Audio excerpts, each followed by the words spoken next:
toutes et à tous. Donc, Attends, il y a un petit générique, tu vas voir. Ah. On va pouvoir attaquer juste après la musique. Voilà, alors j'ai tutoyé Diata, vous avez vu, parce qu'on se connaît. Diata est une fameuse. C'est ça.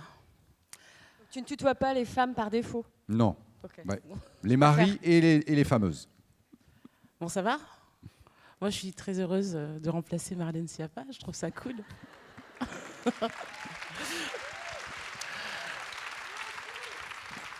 Salut. Donc, je suis Diariata Ndiaye, on m'appelle Diata. En 2015, j'ai créé une application mobile qui s'appelle Appel. Et donc, je vais vous raconter rapidement comment ça s'est passé. Donc, je suis engagée dans la lutte contre les violences faites aux filles et aux femmes depuis 10 ans maintenant. Et je me suis dit, j'ai rencontré tellement de problématiques, j'ai été vraiment confrontée à ce jeune public victime et témoin de violence que je me suis dit, bon, je vais tenter d'apporter une réponse. Alors, les problématiques desquelles je parle, ce sont... la première chose, c'est qu'il y a une réelle méconnaissance de ce que sont les violences, des conséquences qu'elles ont sur la santé, et puis des dispositifs existants, parce qu'il existe des solutions. Ensuite, le deuxième constat que j'ai fait, c'est qu'il existe également énormément d'associations et de structures qui accompagnent de façon super les victimes, mais qu'elles sont méconnues des victimes et des proches. Et puis, l'autre constat, c'est que quand on est victime de violence, on nous dit d'appeler la police, mais c'est un peu compliqué. Alors, l'idée, c'était de donner la possibilité à ces personnes d'appeler à l'aide 3 personnes de confiance. Donc, on télécharge l'application, on choisit 3 personnes de confiance, et puis, en cas de problème, en déclenchant une alerte, ces 3 personnes reçoivent une position GPS, un message préenregistré et puis une photo prise automatiquement par le téléphone. L'idée, c'est de partir de la réalité. Quand on a un problème, on prend son téléphone, on dit, bon, on appelle quelqu'un de confiance, généralement, et on lui dit, je suis là et j'ai un problème. L'idée, c'était de faciliter cette action.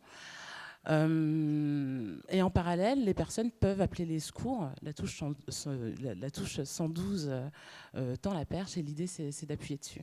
La deuxième fonctionnalité permet d'entrer en contact avec des associations et des structures présentes au niveau local.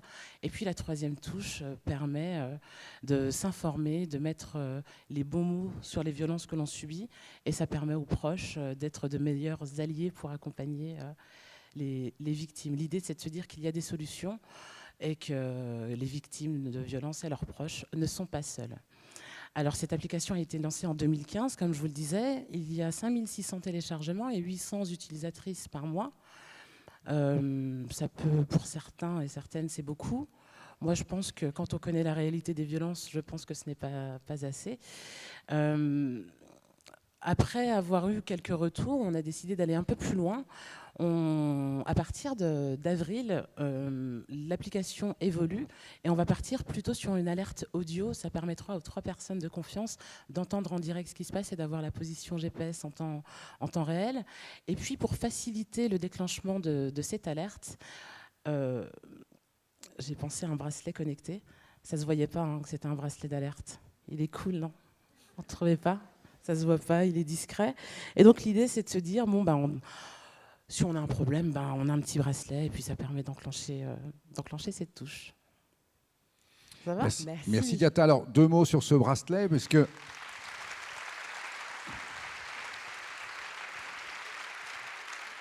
il permet à la fois, comme tu l'as expliqué, d'être géolocalisé, d'enregistrer la scène en temps réel dans le cloud, ce qui peut laisser une trace. Alors, cet appel audio est enregistré et stocké sur des serveurs sécurisés. Et si la victime souhaite récupérer cet audio pour s'en servir, parce qu'on sait, par exemple, que quand les preuves audio sont valables au civil, pas au pénal, malheureusement, mais on y travaille, on va faire du lobbying. Et c'est dommage que Marlène Schiappa ne soit pas là, parce que on lui en parlera, Diata. Je pense qu'elle connaît ton application, puisqu'elle a été primée à de nombreuses reprises. C'est ça. Et donc voilà une résolution, version solution dont on parlait tout à l'heure. C'est une nouvelle proposition pour lutter avec cette fois-ci le numérique à une problématique très ancienne, celui du harcèlement et même des agressions des femmes. Alors on n'oublie pas que la majorité des agressions se font non pas dans l'espace public mais dans l'espace privé, mais c'est une solution applicable à l'espace public. Bravo, on en reparlera peut-être tout à l'heure en compagnie de notre deuxième intervenante, à moins que je t'ai coupé la parole. Oui, je voulais quand même préciser que c'est une application qui est gratuite, sans pub et sans collecte de données. Donc c'est important de le dire quand même. Alors, puisqu'on est sur ce terrain-là, le modèle économique, pour faire vivre cette application, comment on peut t'aider? C'est vrai que nous, on va chercher des financements pour permettre cette mise à disposition gratuite. Donc, on fait appel à des fondations d'entreprises. Donc, s'il y a des entreprises qui souhaitent s'engager, vous pouvez le faire. Et puis, pour ce bracelet, par exemple, on a lancé une collecte de financement participatif. On a donné la possibilité aux personnes qui souhaitent l'acheter de se l'acheter, mais elles ont aussi la possibilité de financer des bracelets qu'on remet gratuitement aux associations qui accompagnent les victimes. Et puis l'autre source de financement, c'est qu'on demande aux collectivités de s'engager et de financer ces bracelets pour les assos et indirectement pour les victimes. Ou peut-être l'État, du coup. C'est ça. Merci beaucoup. Affaire à suivre. Merci beaucoup, Diata.